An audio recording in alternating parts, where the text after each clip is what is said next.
आपने आज बीज खरीद लिया, बिछड़ा बो दिया, खाद खरीद लिया, लेकिन खेती का आता पता नहीं क्या होगा।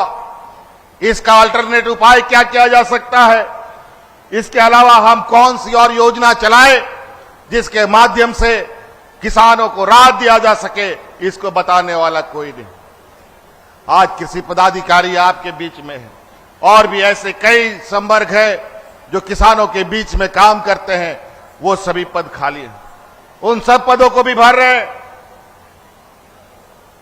और धीरे धीरे यहां के आदिवासी, यहां के मूलवासी नौजवानों की मदद से इस राज्य का तकदीर बदलने की हमारी प्रयास है। और आज यही वजह है, अभी महीना भर पहले लगभग 250 बच्चों को रिकॉर्ड समय से पहले जेपीएससी से नियुक्त करके इन लोगों को नियुक्ति पत्र हमने दिया। और तो और आपको सुनकर खुशी होगी, उन 250 बच्चों में 32 बच्चे ऐसे थे जो बीपीएल के परिवार थे। वो आज बीडीओ, सीईओ और दरोगा बन के आपके बीच में झारखंड की सेवा कर रहे हैं। झारखंड एक अत्यंत पिछड़ा राज्य है। यहां पर अपना नौजवानों को भविष्य सुधारने के लिए, भविष्य के रास्ते ढूंढने के लिए, कई कॉम्पिटिटिव एग्जाम में बैठने के लिए हजारों रुपया का फॉर्म भरना पड़ता था। जेपीएससी, जेएसएससी जैसे संस्थाओं के लिए इन लोगों को हजारों, 600, 700, 800 रुपया खर्च करने पड़ते थे। बेचारा कहां से भरेगा? पिछले सरकार के कार्यकाल में जितने परीक्षार्थी लोगों ने आवेदन पर्चा भरा था, उससे कहीं ज्यादा 4 गुना अधिक नौजवानों ने अपना फॉर्म भर करके जेपीएससी के एग्जाम में उन लोगों ने हिस्सा लिया। 4 गुना रिजल्ट भी, 4 गुना कम समय में भी हम लोगों ने रिजल्ट प्रकाशित किया। तो कई तरीके से हर जगह हम लोग चीजों को आगे बढ़ाने पे लगे हैं। और इसी बीच में ऐसी समस्याएं आती हैं, कभी कभी प्राकृतिक आपदा आती है, कभी कोरोना आता है, कभी कुछ हमारे विपक्ष के लोग अपने षड्यंत्र रचने पे लगे रहते हैं। अब ये बताइए, हम इस राज्य के कर्मचारियों या इस राज्य के हर व्यक्ति को सामाजिक सुरक्षा देने का हमारा संकल्प है और यही कड़ी है। इसमें प्रथम कड़ी में इस राज्य ने, देश का ये पहला ऐसा राज्य है जहां यहां पर सर्वजन पेंशन लागू किया है।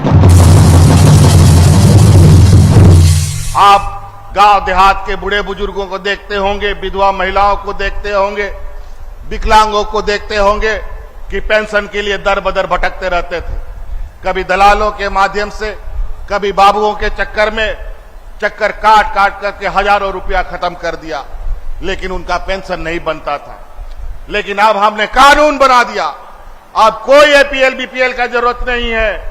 जो विधवा महिला होगी, जिसका 60 साल से उम्र अधिक होगा, उसको पेंशन देना दायित्व सरकार का कर्तव्य होगा।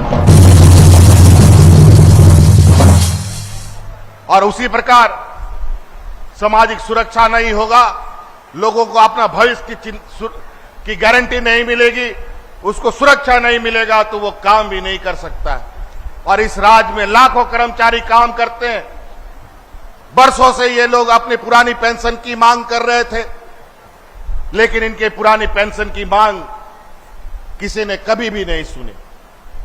आज हम उनको उनके पुरानी पेंशन देने का संकल्प हमने लिया है, लेकिन आज हमारे विरोधी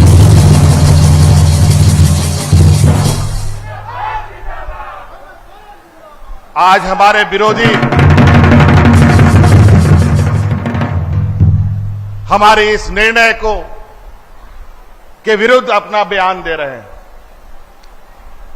अजीबोगरीब है, इस राज्य को बदनाम करने के लिए एन के इन प्रकार हमारे विरोधियों ने लगातार जारी कर रखा है।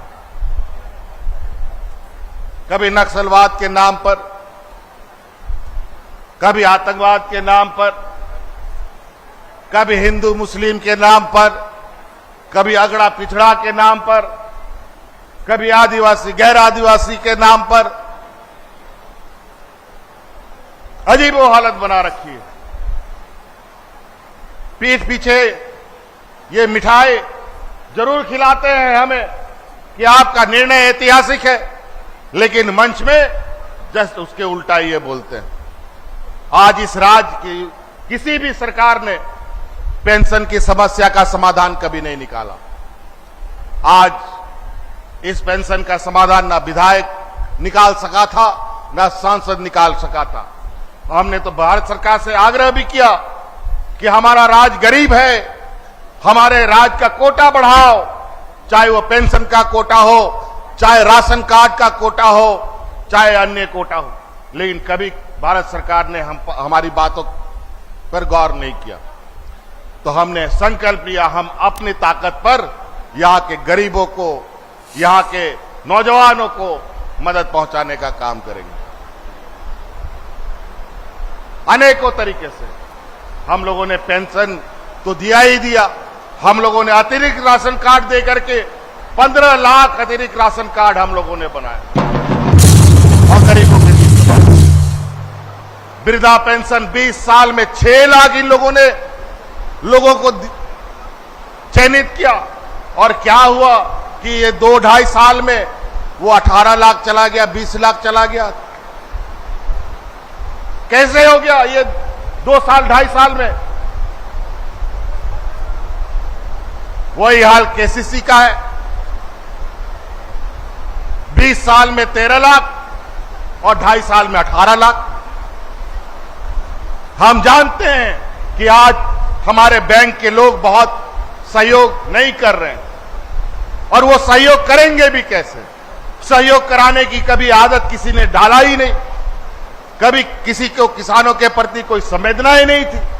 ना किसान बैंकर्स के साथ बैठक, ना किसानों की समस्या का समाधान कैसा होगा उसको लेके कभी चिंता है, तो होगी कहां से? आज वही बैंक, चाहे वो ग्रामीण हो, चाहे नेशनलाइज बैंक हो, प्राइवेट बैंक हो, सभी को ये दायित्व हम लोगों ने दिया है। अभी तो और भी चुनौती भरा समय हम लोग के बीच आना है। जो संभावित है सुखाड़ का, उसमें हमारा, आपका और बैंकों का बहुत बड़ा अहम भूमिका होने जा रहा है। और इस विषय पर हमारी पहले से चिंताएं हैं। आप लोग बेफिक्र रहें, हर संभव हम आपको मदद पहुंचाने का हमारा प्रयास रहेगा, चाहे वो किसी भी परिस्थिति में हो। आज इसीलिए आप सब लोगों को बहुत दूर दराज ग्रामीण क्षेत्र से भी बुलाया गया है, और अभी जो आपने सामने केसीसी कार्ड को लहरा करके दिखाया, मुझे उम्मीद है कि आज पदाधिकारी, आज हमारे किसान, आज हमारे बैंकर्स मिलकर कदम आगे बढ़ाएंगे और सभी योजनाओं का सीधा लाभ जिनके लिए है उन तक जाएगी। और इसी कड़ी का आप लोगों को शुरुआती दौर पर याद होगा, सरकार आपके द्वार का कार्यक्रम हमने चलाया था, जहां पर सरकार की आंख नहीं जाती थी, सरकार की आवाज नहीं जाती थी, सरकार की योजनाओं को तो भूल ही जाइए कभी जाती थी। आज उस कथनी को और उस बात को हम लोगों ने सिरे से नकारते हुए सरकार आपके द्वार पहुंचाने का काम किया। आपके पंचायत में, आपके गांव में सरकार के पदाधिकारी पहुंचकर आपकी समस्याओं का समाधान कर रहे थे। आज इसी प्रकार कई ऐसी चीजें हैं जो हमें अभी करने की आवश्यकता है, लेकिन आज विशुद्ध रूप से किसानों के लिए हम लोग यहां कैसे उनको हम लोग केसीसी वितरण अधिक से अधिक करा पाए, जो हमारा लक्ष्य है वो लक्ष्य हम हासिल कर पाए, इसके लिए हम लोग लगातार इस कार्यक्रम में जुटे रहेंगे। आपके बीच में हमारे पदाधिकारी जाते रहेंगे और आपका सहयोग निश्चित रूप से आप भी आकर आगे बढ़कर योजनाओं का लाभ लें। कई ऐसी चीजें हैं, इसलिए साथी मैं विशेष रूप से और आपका समय नहीं लूंगा। कई ऐसी चीजें हैं, अगर मैं उन सब चीजों को बोलना शुरू करूं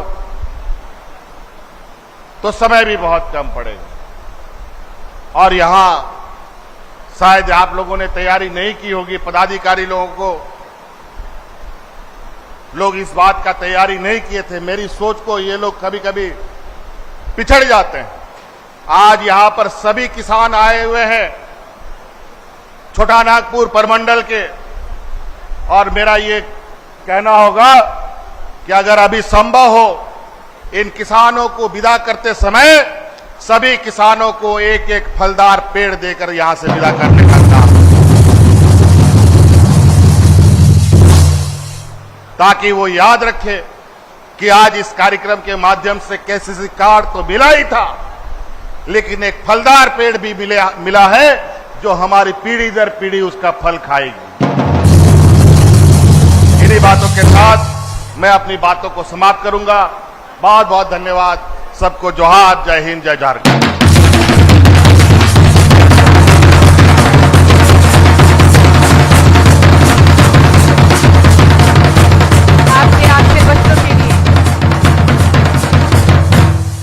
आशीर्वचनों के लिए, शुभकामनाओं के लिए बहुत बहुत धन्यवाद माननीय मुख्यमंत्री जी। बारिश की फुहारों ने भी आज के इस अवसर पर हम सभी पर अपना आशीर्वाद दिया है, और इसी खुशी में आज की ये तमाम जो स्मृतियां हैं आपके जहन में रहें। माननीय मुख्यमंत्री जी के लिए विशेष रूप से हमने एक स्मृति चिन्ह तैयार किया है। इसके बारे में थोड़ी सी हम बताना चाहेंगे और उपायुक्त महोदया से सादर निवेदन करती हूँ।